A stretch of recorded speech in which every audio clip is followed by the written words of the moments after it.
Welcome to Friends at Film Camp. We're two friends gabbed by the fire about our fun film perspectives. I'm tired. And I'm Luke. Today we're talking about Alien. Alien is a 1979 film directed by Ridley Scott and starring Sigourney Weaver. It was a really big deal, and you probably know what Alien is. Mm-hmm. It's a very famous movie. It was interesting because it's I'm surprised it's 1979 and not like the 80s, but I find that often our impression of decades is like 5 years off, basically. So like what we think of as the 70s was actually like 65 to 75, and then like the 80s would be 75 to 85, you know what I mean? Like that's kind of when the vibe for the generation actually happens, rather than like a clean like 0 to 10. Okay. Anyway, because this film has very 80s vibes is my point. But when I was rewatching it, it reminded me a lot of the horror revival that we're doing right now with like Get Out and like Midsommar and all of those sort of more like highbrow horror films, which I love personally. But yeah, this film reminded me a lot of those, where it's kind of like more character based, and it's like got a slower build up, and it's more like serious and emotional rather than like jump scares and stuff, which we saw a lot of in like the 2000s and the 90s related to like the 2010s. And it's like now we're kind of going back to a slower paced, more emotional horror. Okay. I think that's interesting perspective. Yeah. Sorry, that was a terrible sentence. I think that's a really interesting perspective on the progression of horror, and I definitely see your point about how we're really transitioning into sophisticated horror that this film clearly is trying to do. Mm-hmm. So yeah, let's get into the plot. What do you mean trying to do? Do you not think it achieves it? No, I think it does. Okay. No, I definitely think it does do that. I just think I think I'll explain it after this first section. Okay. So, the commercial space boat or spaceship Nostromo. Is that how you say that? I have no idea. The spaceship Nostromo is returning to Earth with its crew members. I'm not going to list them all. Mm-hmm. And they wake up and they're hanging out, and then they detect a distress signal on a nearby planet, which they are told they have to go investigate. Well, they were woken up because of the distress symbol. Like, I think they weren't supposed to be woken up until they got home. Yes. It's one of those, like, you know, being frozen in long space travel situations. Yes. Yeah. They're in like a stasis.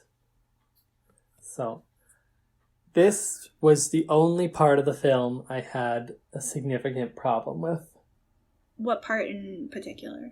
The first 20 to 40 minutes-ish, where they were just kind of waking up. 20 to 40 minutes? Why'd you have an issue with that? I understand it was one of the first science fiction films to do this type of horror in a big budget way. Yeah. I understood all that, but this intro was too slow even for this film. I think it needed to cut at least 10 minutes of this build-up, just because I think it went too long. And it's the only time I think it does it. Once it gets going, it's good, but this part just dragged. I disagree. I found the first 40 minutes like completely flew by. Like, I thought I was 20 minutes in, and then I checked and I was halfway through the film.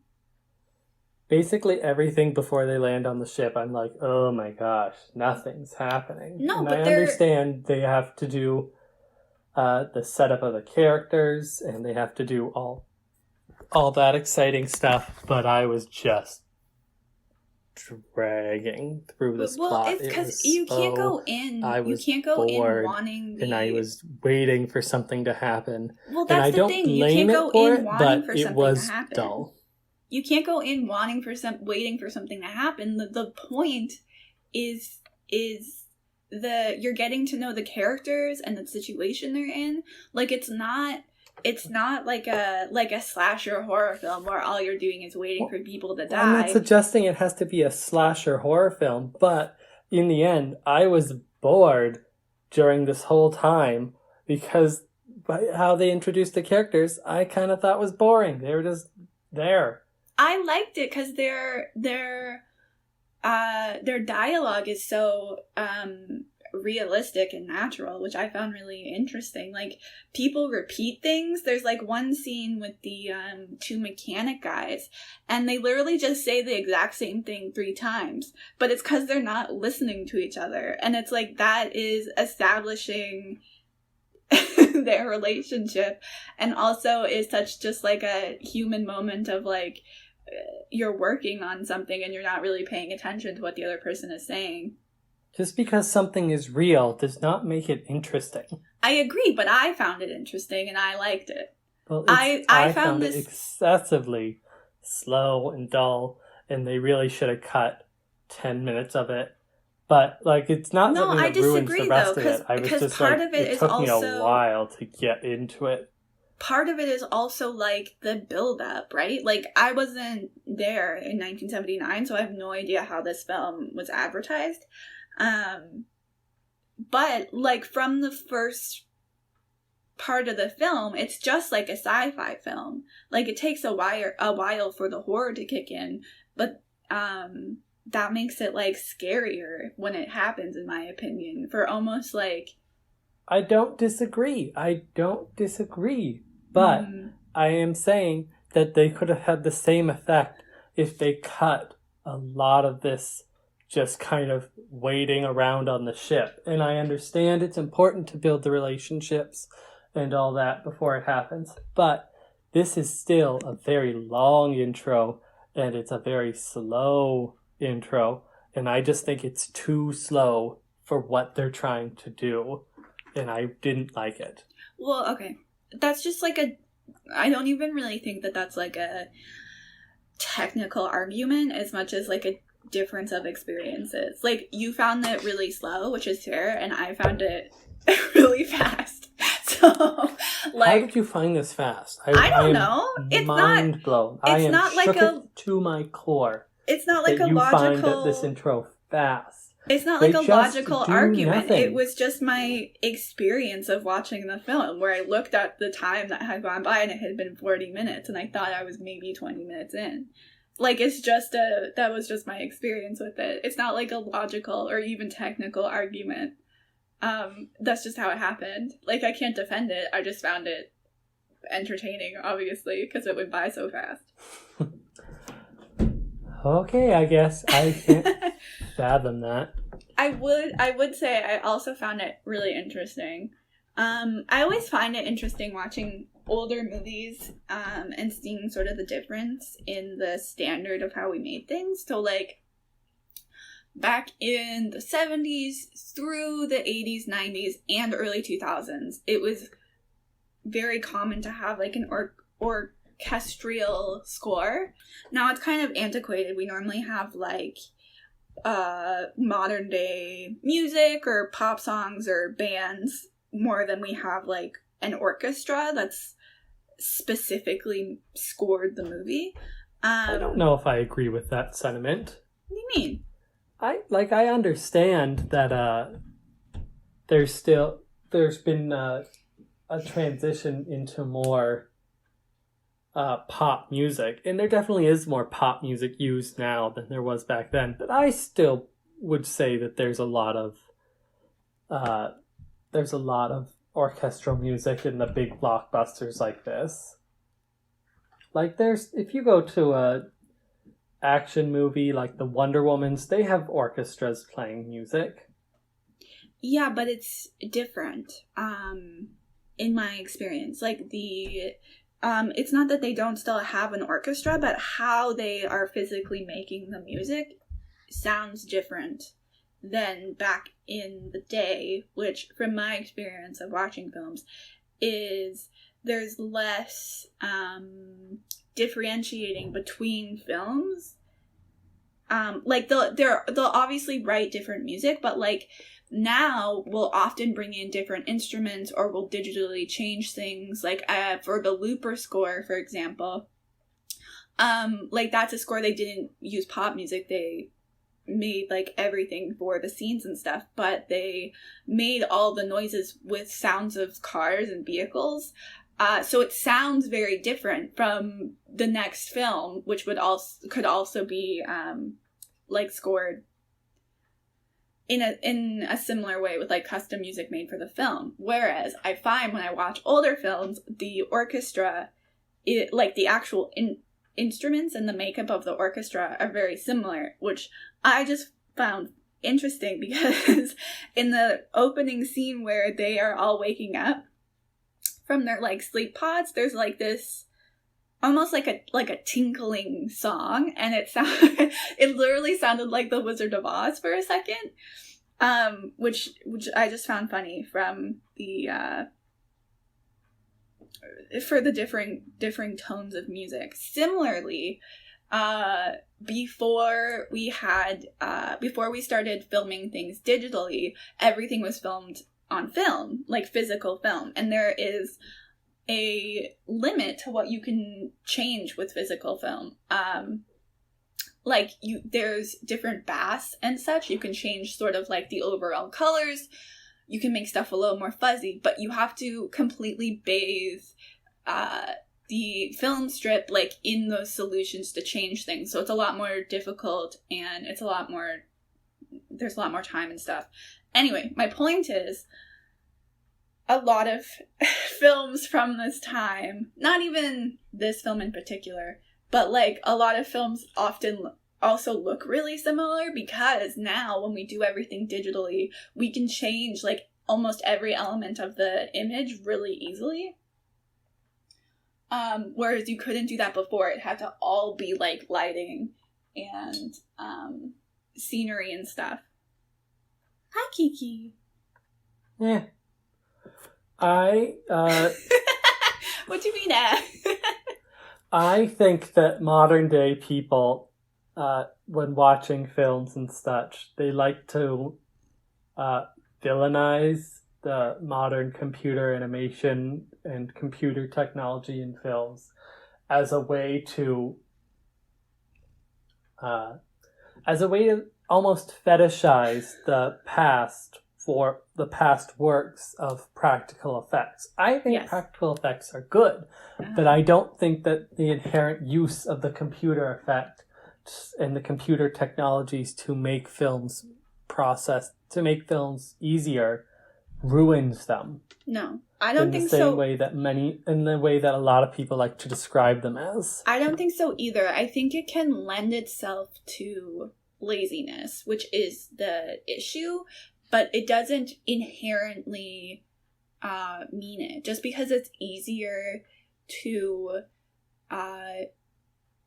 change things and stuff, like it does lend itself to what feels like laziness with some people, but it also provides so much like opportunity.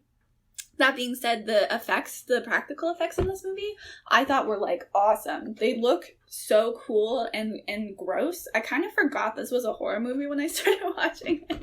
So when we got into all the like gross stuff, I was flinching. Especially the face sucker. I viscerally hate that thing. Ugh. With the like the close up of its like fingers that like they look like bony people fingers. I hate it. I think most of the effects in this movie have aged wonderfully. I think they all look really scary. So let's actually get into the face hugger. Is that what they're called? Yeah. Okay. So I don't know if that's what they're called in the film, but that's like colloquial.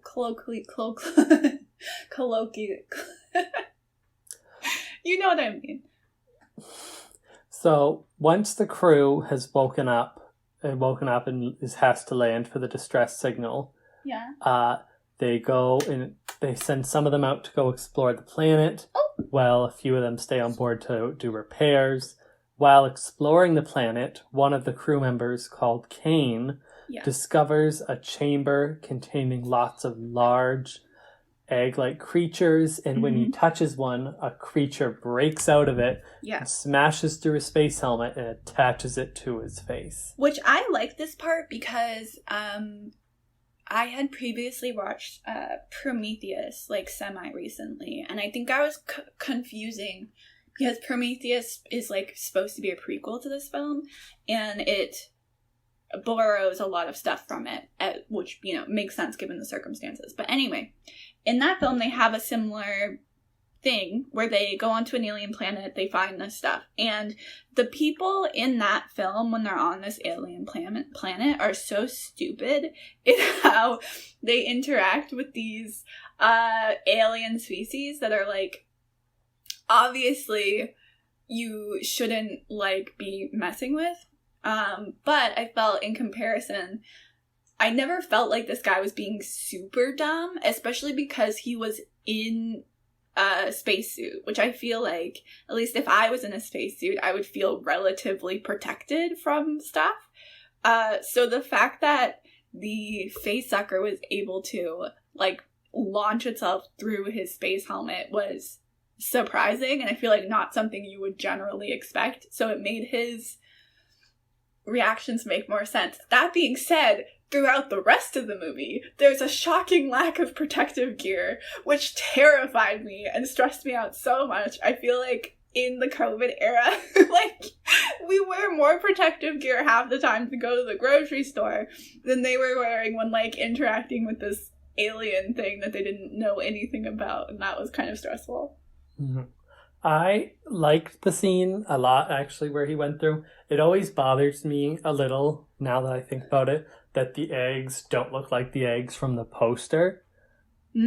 So I'm always like, those are different eggs. And I understand there's, like, a whole history of production changes. That is totally fair. I hate in Bridesmaids that their dresses on the poster are different than their dresses in the movie. Which is just a similar thing. What was I saying? I like Bridesmaids. But yeah, their dresses are different, and it always annoys me. I thought he was kind of being a little dumb. Yeah. When he was at the eggs, he was kind of just like, well, there's a bunch of eggs, and there's a bunch of dead people upstairs. Yeah, this seems like a good idea to keep exploring. Mm-hmm. And I was kind of like, dude, this is a bad plan. This is a bad idea. And then it turned out it was. But I think I was just like, come on, no. I love that when they go back to... Okay, so Ripley is an iconic character. She's so cool, and I feel like she kind of speaks to the conversation that's going on right now about... not completely the same, obviously, but about what is it called, like colorblind casting, which is very popular in, like, Shonda Rhimes' work and stuff like that. I've seen a lot of conversation, and I don't know what the right answer is about whether it is... What are you talking about? What do you mean? Ripley's white. I know. I'm saying it's not an exact comparison, but it's the same thought process, but applied to gender. So I would not argue that at all. I thought her gender was very intentional. I know. Wait, I'm not done with my story. Okay. It's not a story. It's an argument. I'm not done with it. But, okay. There is an argument as to whether that is the best way to go about things, in that people of color kind of, they have fundamentally different experiences, and is it the best way to go about stuff to just cast, like Anne Boleyn as a black woman, but not change anything about the character or her story? And I don't know the answer to that. It's obviously very complicated, but there's a famous story that Ripley was originally written as a man, and then when they decided to cast Sigourney Weaver, like, much of the dialogue and stuff stayed the same. They didn't change any of it. So when I was watching this, that was in the back of my head, and I was kind of waiting to see if I thought any of that was like handled badly or they should have changed things.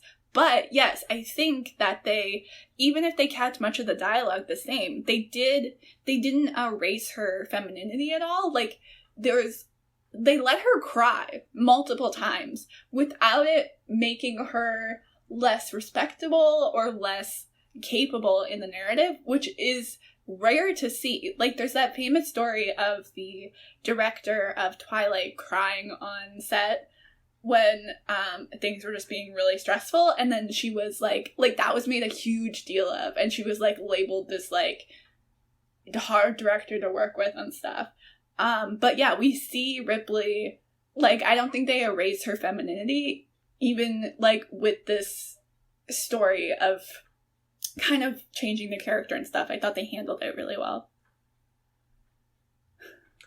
I'm not entirely sure what you're referring to with the whole race blind casting comparison, so I don't know how to respond to that. But I will add. What do you mean you don't know? Let me just find my note. What do you mean you don't know what I'm referring to?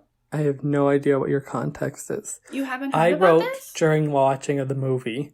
I wrote that I liked how the movie was able to balance, especially in the character of Ripley, the real fear that this situation would bring, that there's an alien attacking people, which we haven't got to yet in the plot, but we will soon. And the how Ridley was able to experience that fear and really feel it, but also overcome it to make sure she could do her job as a leader and as a team person. Even during scenes like this, like after the egg scene where they're dragging the guy who had the face hugger on his face back to the ship, and they say, hey, let him in or he's gonna die. And Ripley's like, no. Yeah. Because that's breaking protocol, and that puts us all at risk. Mm-hmm. And so... and I love that she wasn't one villainized. One of the guys, the science officer, lets them in. Ash. That's his name. Ash is in... Then Ash lets him in. Thank you. Words. I love that she isn't villainized for that, because it was the correct call, really. And, like, she's really the voice of reason in this entire movie, which is really nice to see. And it's kind of interesting, because I was thinking about how there's that trope how in, like, male-led comedies, often the wife will be, like, the voice of reason, but that's, like, a negative thing. Like, she's, like, a killjoy. But in this action horror narrative, being the voice of reason makes you the hero, because like you're the one trying to get everyone out alive and like making good decisions, which I just thought was interesting. But no, I think Ripley's character is, like, to this day a really, really good character, and kind of in contrast to what we were talking about with Matilda, she has she's she has iconic, like, butch lesbian vibes, and it's completely, like, celebrated. I don't want to comment on the particular lesbian vibes. I didn't get that from her, but I thought that her strength and her ability to lead was just well integrated into her as a character. It didn't feel tokenized or forced in any way. It just felt very natural. It's also, like, an interesting, like, if you think about it, if Ripley had been in charge from the beginning, probably nothing bad would have happened. Like,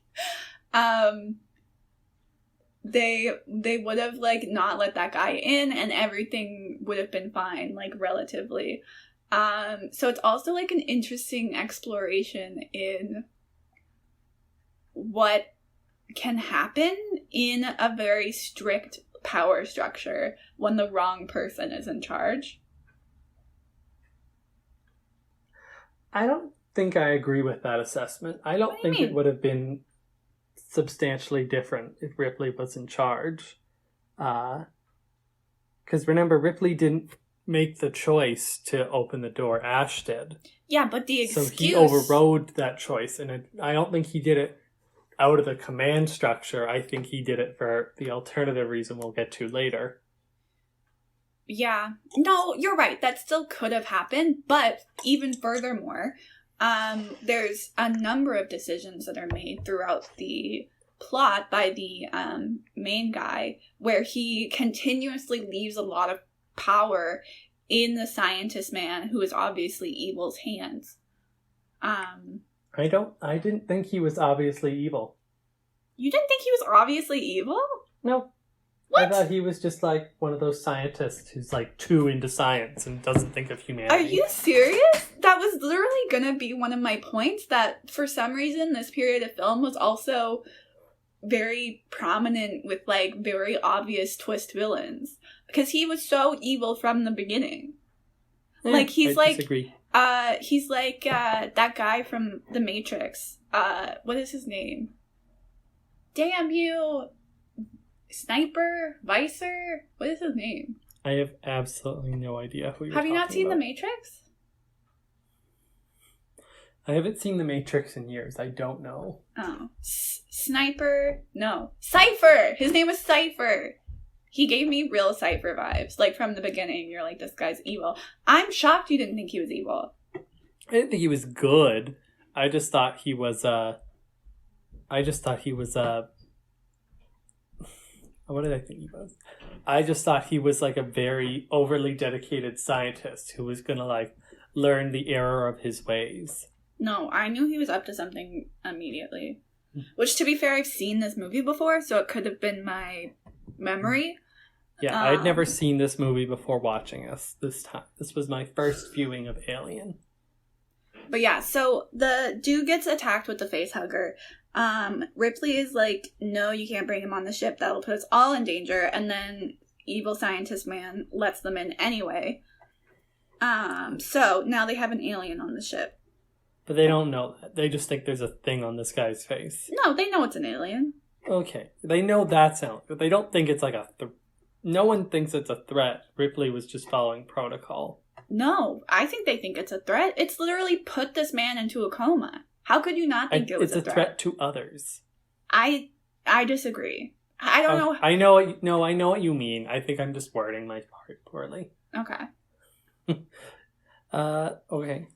Ash, the scientist guy who let them in, gets to the medical bay and attempts to remove the face hugger from Kane's face. But the second they try and cut into it, a super corrosive acid is poured out as the creature's blood. Yeah. Meaning that it's impossible to take this thing off because it will destroy the entire ship. They also kind of try to like 3 holes, the 3 floors with its acid hole. They also try to kind of like pull it off, and it like tightens itself around the guy's neck. So like if they try to force it off without like cutting it or killing it, it'll kill him. Yeah.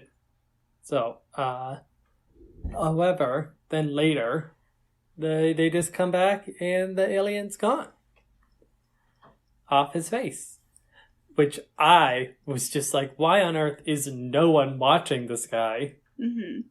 That I was like, this. Also, when they go in to look for the alien, so it's science guy, head guy, and Ripley who go in to look for the alien who's disappeared. They don't know where it is. And they leave the med door open for the majority of them looking. And I'm like, you guys, like, if it's alive still, they have no clue as to whether it's alive or dead. It could run into the rest of the ship. Like, they put in no effort to, like, quarantine it, which I thought was insane. I was just, like, astonished that some of these, like, later decisions, I'm like, guys, there's such an obvious problem with this plan. And they are wearing no protective equipment either when they're looking for it. Like, at least earlier when they were sort of like scanning it and trying to get it off, the doctor and the guy in charge were like wearing some protective equipment. Like, not a lot, but like, I don't know, doctor's robes or something. But yeah, they're not wearing anything. And it's like, maybe we need to put in a little bit more effort when we're like interacting with alien species that are obviously hostile. Yes, 100%. So after they find it and they realize he's dead, and then Kane wakes up, and other than like a little bit of memory loss, he seems fine. They go have a dinner together, and they're like, oh, we're going to have fun, we're going to eat some good food, and then all of a sudden Kane starts like choking and convulsing. Which again, I noticed... the famous scene of the alien bursting out of his chest and escaping into the ship. Which again I noticed was weird, because before he woke up, they were literally right before, they were having a conversation, and they were like, we should just freeze him and quarantine him, because we don't know if he's infected or like what's going on with him. And then Ripley was like, oh, well, when we get back, we're all gonna have to quarantine probably. And then they're like, oh, he's awake. And then he's just hanging out with the rest of them. And I was like, you guys were literally just talking about quarantining him because he could be infected with something. The fact that he's awake now, it doesn't change that. Like, obviously you know that that's a concern. And then they're just like, never mind, he's awake, so he can hang out with us now. Like, it was so obviously going to be an issue that they even had considered it. And it was like such a funny like turnaround where they were like, never mind, he can hang out. Yes.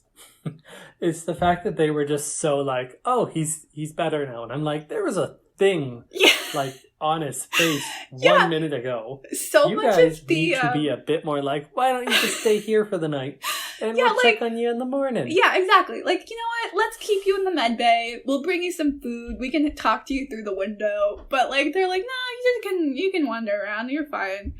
A lot of such a bad idea. A lot of the science in this is very guesswork, which isn't even bad. I think that adds to the horror of it, because if we found, like, if we were in the same situation today, we wouldn't know anything about it at first, you know? And that's basically the situation they're in.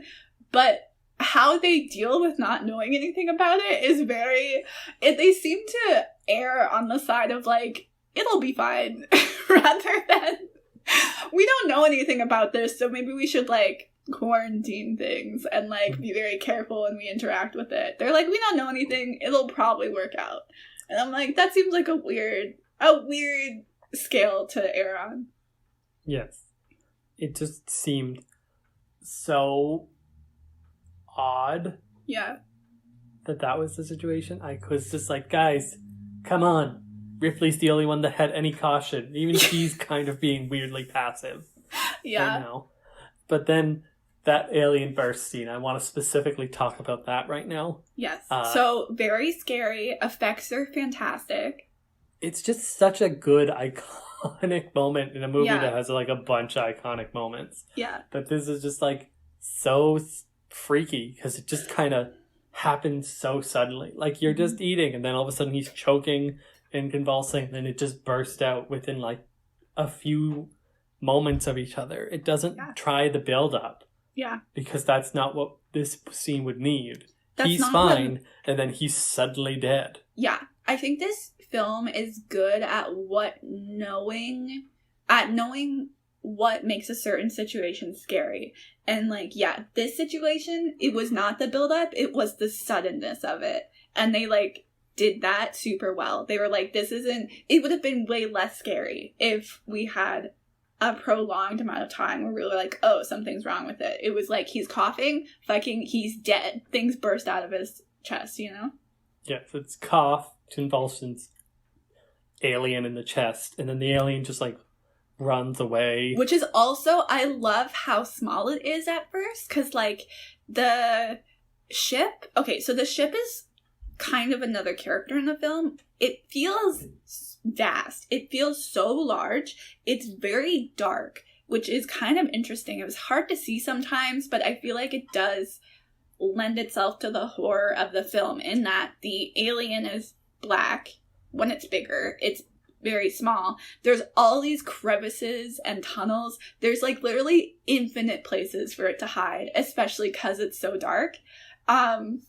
so yeah, because it's so small and this ship is so big and there's all these like there's no place, like there's no way they could possibly know where it was. You know what I mean? Yes, the ship is huge, and that alien is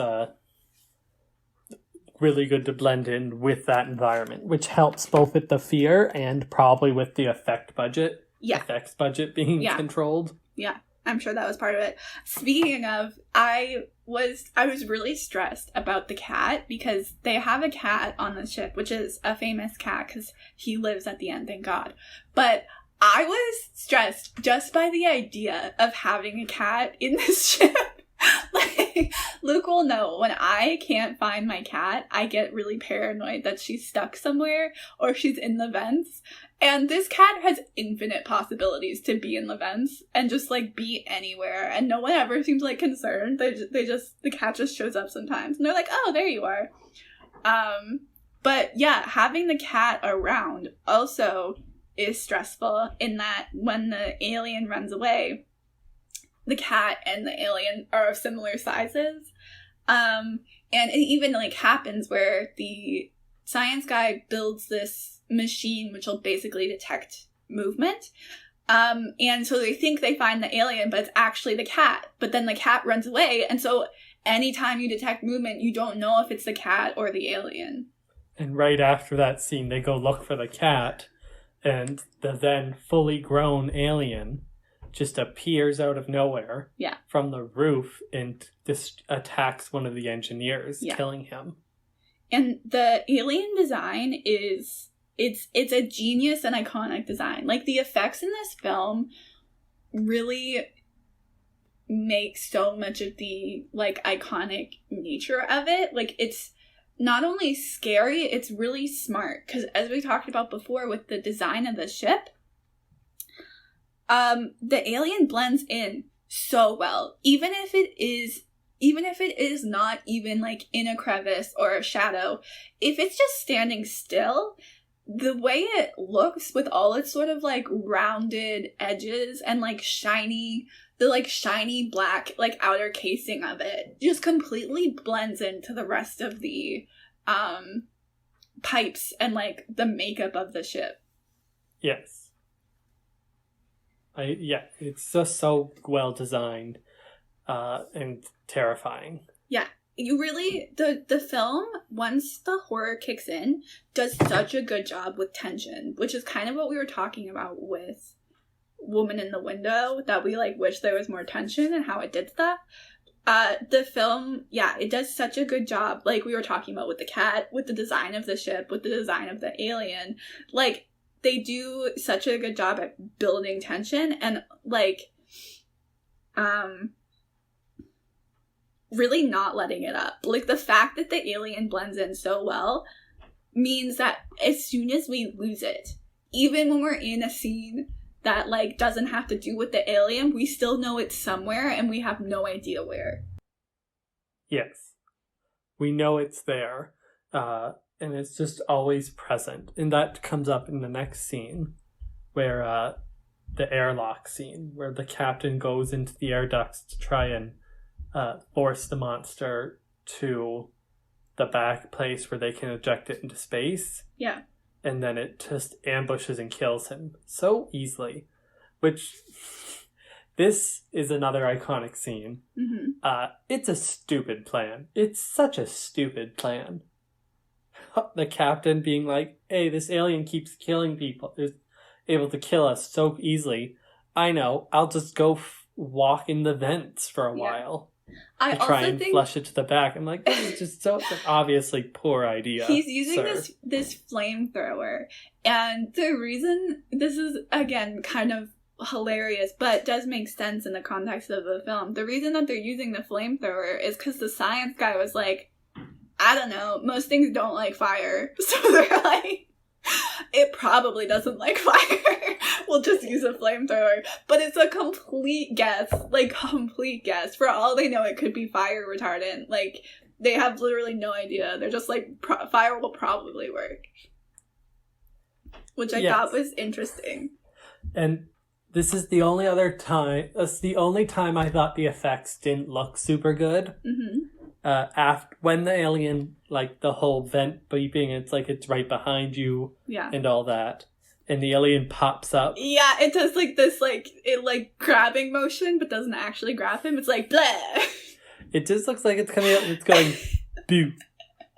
I did notice that. That was just funny. like, oh, but like I obviously not every effect ages perfectly every time. But and it was such a good build up. It was still scary. Yeah. But yeah, that's one effect that sadly hasn't aged well, and it's sad because it's such an iconic moment where it's just like chasing him in the vents, and you're like, where is it? Mm-hmm. But yes. So after this scene, they realize that the alien is intending to kill everyone in this crew one by one. And now Ripley is officially in charge because there were 2 people like who were more senior than her, and they have died. They have both been killed, so Ripley is now fully in charge. There's also a character which we haven't mentioned who was the one who woke them up early, which is who they call Mother, which is basically that character in every sci-fi film at this point who's like the ship.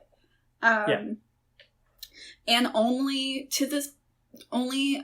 certain people have access to her. So the captain who was in charge, he was the only one who could talk to her up to this point. She's not been very helpful. She basically just keeps saying, I don't have enough information on the alien to help you, basically. And the science guy has access to her. But now Ripley does, because she is now a head person. Yes. And when Ripley goes to look into Mother and like ask her, hey, what's going on? What do we do? She finds some classified stuff she overrides.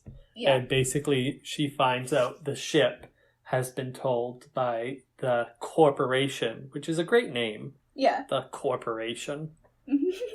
Yeah. Any other movie would be cheesy, but I think this was the first one to do that sort of thing. Yeah. In sci-fi. So it gets a pass, because I was just like, oh, that's perfect. But the Corporation has said they want the alien, and every other thing doesn't matter. Yeah, they're like, crew is expendable. Letting all the crew die. Mm-hmm. So Ash finds out she knows, and his solution is, I'll just try and kill Ridley. But some of the other crew members who are still alive pull him off and knock his head off, realizing he's an android. Yeah.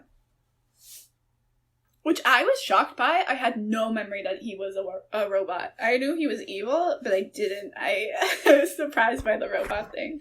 I was shocked when I saw that. I was like, oh my gosh, that's so scary. He was just a person, and now he's a robot. I did like that he was a robot, because it also made his motivations make so much sense, in that he wasn't actually evil. He was just following orders. He was amoral, and he was following orders. He was like, yeah, obviously you all can die. I just need to get this alien back, because that's literally what I've been programmed to do. Yes, it was scary, and then they like turn him on, and they're like, what's going on? He's like, yeah, the Corporation just wants the alien. They don't care about you. And then he taunts them, which is like so funny to me, because he's just like a moral robot, but even he's like, you guys have no chance. The effects of them turning him back on after he's been like smushed were really cool. I thought that was so fun to watch, and they use this kind of like milky fluid as basically his blood, his robot blood, which was just so unsettling and gross. Yes. And it was such a good call. Like, I feel like it would have been, I think, kind of going with like a white substance was less obvious than like black, like oil, or like, I don't know, green, but it was really effective. Mm-hmm. The white was very unsettling in his blood. Yeah.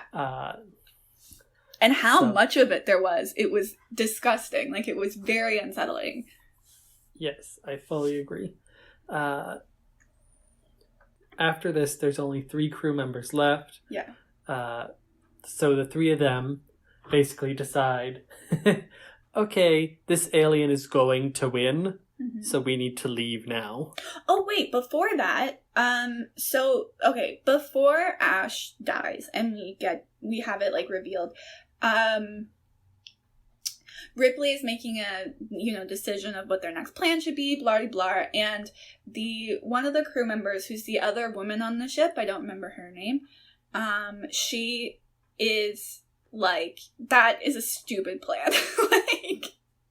And Ripley's like, okay, do you have an alternative? And she was like, yeah, we should get into the escape pods and just fucking leave.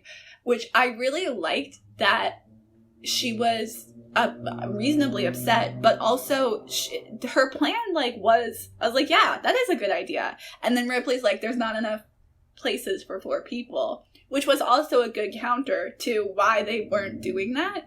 But I liked that there was a reasonable suggestion to just leave, and 2, a reasonable reason why they weren't doing that at this time. Yes, I agree. But now that Ash is dead, I assume that there's enough space for 3 people in the escape pod. I don't think there is enough for 3. I think they're just like, if we stay here, there won't be 3 left. Yeah, that's fair. It could be either way. But yeah, so after Ash is dead and they know that basically their employers sanctioned for all of them to die, they're like, okay, fuck this. We're gonna try to leave. Yes. Which I was like, yeah, they have to go. And I liked that they were like, it's time to go. There's no point in fighting this anymore, which is a good move because it keeps winning. Yeah. So they send the remaining crew, Parker and Lambert, downstairs to get the last bit of the life support supplies they need before they can leave. Mm-hmm. Well, Ripley is going to prepare the self-destruct sequence. And then the alien sabotages Parker and Lambert while they're doing that. And it was cool because normally the alien was very sneaky before. It never really attacked this way. It was always kind of boo, and then it got you. Yeah. But this time, the alien, because they were in pair, it just walked over to them basically. Yeah. And was like, hi, here to kill you. And then he does. It was also, there was an interesting moment when that happens where, you said Parker and Lambert. Who's Parker and who's Lambert? I'll define that. Parker is the man. Mm-hmm. And Lambert is the lady who's not Ripley. Oh, is that her last name? It must be her last name. I'm just reading off the thing. Parker, basically the alien kind of pops up from nowhere in between Parker and Lambert. They're fairly close together. Parker has a flamethrower and he's telling Lambert, he's like, get out of the way. And she keeps saying that she can't, which I found interesting because there wasn't a visible reason as to why she couldn't, but we saw it earlier with the other maintenance man who died earlier in the film, that it was kind of a similar thing. The alien popped up in front of him and he was frozen. And I don't know if that is just a fear response, which is reasonable because the alien is very scary, or if there's something more going on where if the alien is I don't know, looking at you can't move, because I don't think it was that. I think it's just fear. That could be. I don't know. I never got telekinesis from the well, I don't know, because power set. In the end too, when Ripley is trying to defeat it, she turns around. She faces her back to it. Well, that's probably, again, I think it's scary to look at. Yeah. So you don't want to make a bunch of sudden moves or it will move. So yeah, I just saw it as a fear thing. No, that very much could be it. Anyway, so they both die. Ripley runs over to see if they're dead or not, basically, and they are. And I loved this scene. This was so tense. And this correlates to a point I was going to make before, where this whole film is sort of retrofuturism or analog futurism, which now when we do that, it's a very stylistic choice. But, in the late 70s, you can see this with Star Wars as well. It was just a sort of limit to our imagination of how things would develop in the future. Where even though we have all this future technology, everything's still very, like, analog and, like, very kind of mechanical. Like, when they talk to Mother, it's almost like a text, one of those text adventure games where you have to type the exact right thing or she doesn't know what you're talking about. Yeah, I liked the style of it. And it was very Star Wars-y, which during the film, I had to look up when Star Wars came out, and it came out just shortly before this, so I could see the Star Wars inspiration. The analogness of the ship, again, adds to the tension of this scene. So Ripley is crying because everyone else is dead at this point, and she's panicking, and she's trying to keep it together to do everything she needs to do. So she's trying to do the self-destruct thing, and it's all of these steps that take a while, and she's like trying not to cry, and she's trying to keep it together, and there's this, like, these big, really heavy switches she has to do, and then there's these 3 cylinders, and she has to screw this thing in the cylinder 4 times, and then, like, open them. It's, like, all of these steps that make it so much more tense. Which is purely because of it's again, the design of the ship, like, lending itself to the horror of the situation. Yeah, the horror was very tense during this scene because of the many steps she has to take. And then as soon as she finishes all these steps, and she gets the cat and she goes to the escape pod. So how the alien's just standing there between the escape pod and her path. So she tries to go back and turn off the self-destruct thing. Yeah. And the ship's just like, you were 1 second too late. Yeah. Which, again, is because of how many steps it was. Like, literally, she should have gotten it in on time, but it didn't register in time. And it's like, no, the time to undo it is over. So now Ripley only has 5 minutes to get back to the escape pod, which the last time she tried to go there, the alien was there. So she doesn't know if it's still there. She doesn't know where it is. And try to leave because the ship is gonna blow up in 5 minutes no matter what. Yes. So she runs into the ship and she runs down that hallway and she gets into the escape pod and she gets away just in time. Thankfully, the alien was not there anymore. So... Mm-hmm. She's, like, in the escape pod, and for, like, a brief second, we just get to breathe, which I could tell she just wanted to breathe.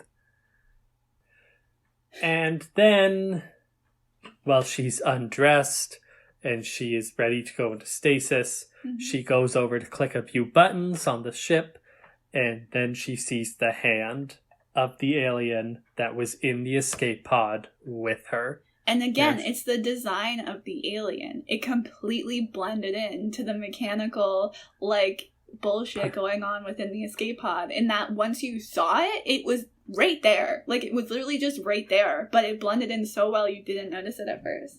Yeah. And wait, we should talk about the underwear scene, because that is an iconic visual. And I didn't love it. I'm not sure how I feel about it either. As a child, because I watched this when I was fairly young, and I remember I saw that scene and I was so confused. I was like, what the fuck is this? I remember I was, like, annoyed with it. I was like, pull your pants up, what's going on? But now, as, like, a lesbian, like, I get it, but I don't know how I feel about it. It almost felt like I understand the context of it working. Yeah.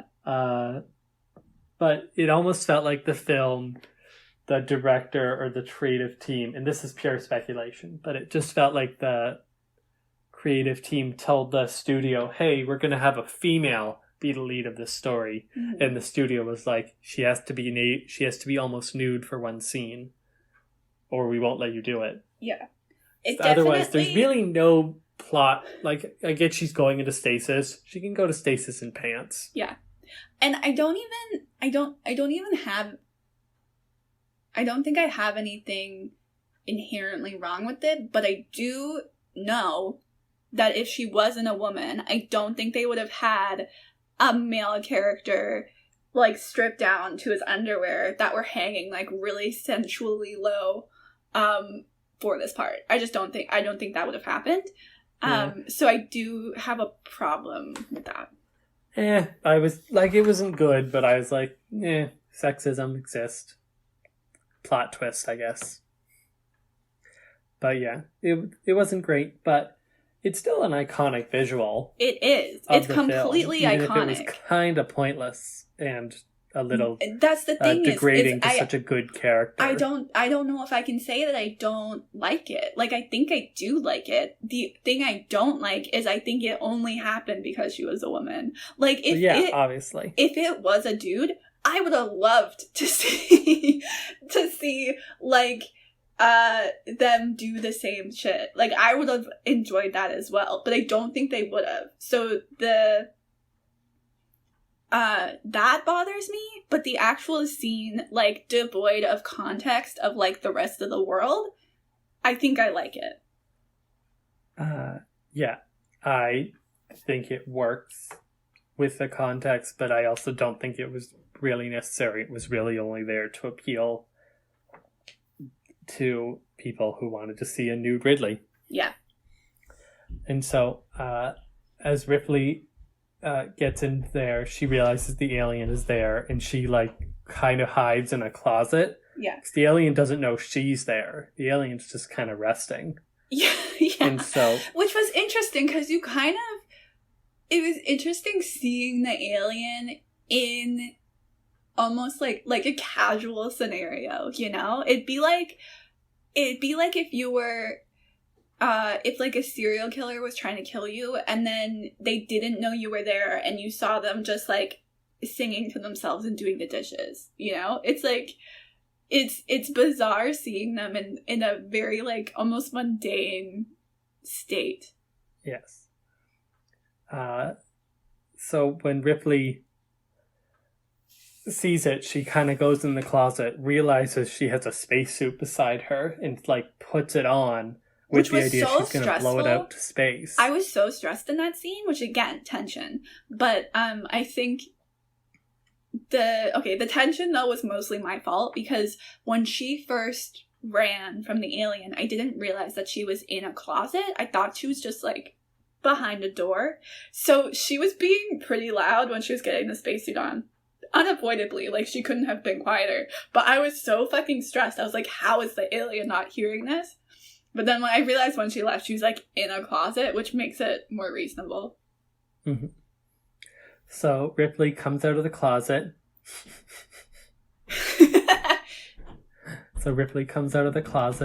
And she goes and sits on the chair.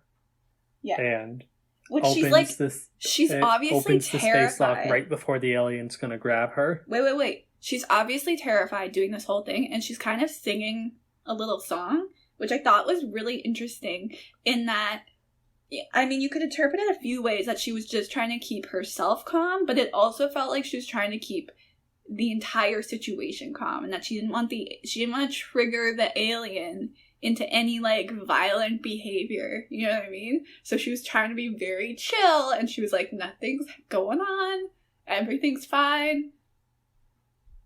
Yeah, I can see that. I just mostly saw it as her being like really scared, and trying to control it by being like, I'm gonna sing a song so I'm not thinking about how scared I am, which I also adore. I feel like it's so rare to see somebody be completely like badass and really cool and have so much control over the situation and also be fucking terrified like at the same time. Like, I feel like even like, it's like still rare to see that today, and it's really exciting to see. It's very relatable. Yeah. So then Ripley, right before the alien grabs her, she opens the door. He goes almost out into space, but he holds on to the door rims. So she shoots it with a grappling hook, and then he flies to space, but he grabs onto the outside of the ship, and he's about to climb back in through the engine exhaust. Yeah.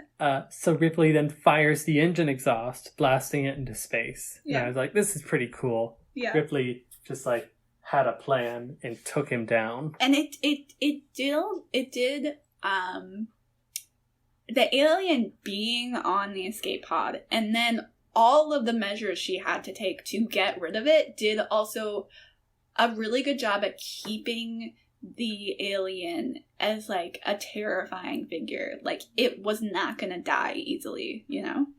Yes. And after that, we have the final moment of the scene where Ripley records her entry log and goes into stasis for her trip back to Earth. Which I also thought was interesting considering what we had found out with who basically her employers had sanctioned her to die.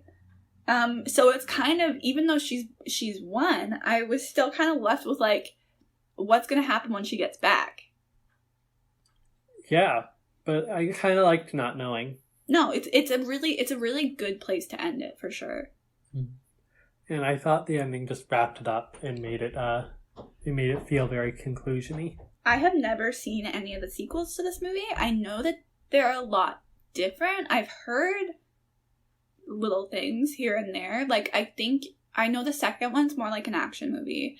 And in the third one, she's an alien or something? I have no idea what's going on in the third one. I don't know. I'm not I watched this film with the idea that this is the only film. And then I wasn't really worried about the other films. I just watched this film as it was on its own. I'm just interested to see what they do. Because I know that the franchise goes a lot of places. And I only have the vaguest impression of what happens. I've never seen any of the sequels. Well, maybe we'll do that for another podcast sometime. Yeah, I'd be down. So, I think that's the conclusion. Is there anything else we wanted to bring up today? I think this film, like, really holds up. It does not feel like an old movie when you watch it, which I always think is impressive. I thought it was an old movie. I just thought it was a good old movie, and I liked it. Yeah. And yeah, I recommend you check it out. Yeah. But you know, like some old movies, you watch them and to kind of like enjoy it, you have to keep in mind it's an old movie. Yeah. This movie, I didn't find was like that. I kind of had that for the first little bit. Okay. But I get what you mean. Mm-hmm. I think that's it. I don't think we have anything else to say about Alien. Yeah. It's a good movie. Thank you all for listening to today's episode. We'll see you next time at the campfire.